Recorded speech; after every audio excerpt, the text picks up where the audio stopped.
1985. Mixtapes are a thing. Live Aid captivates the world. The color purple premieres. Boris Becker wins Wimbledon. Gorbachev becomes the leader of the Soviet Union. And at IKEA, restaurants struggle to always serve customers in a quick and smooth way.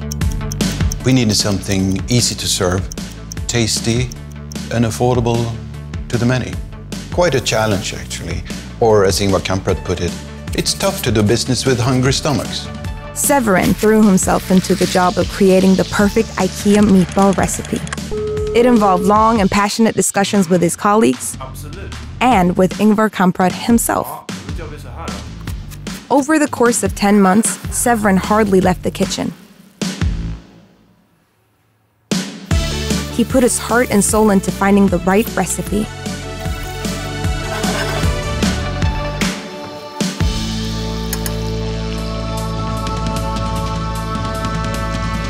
Hello, me. This is good.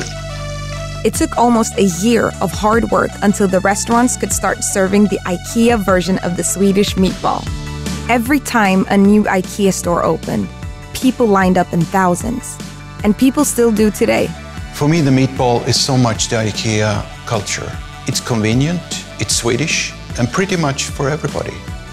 And it's still served in all the restaurants in the IKEA stores in the world, joined by a whole family of different kinds of meatballs. So, that's the story of our tasty icon, the IKEA meatball. Around since 1985,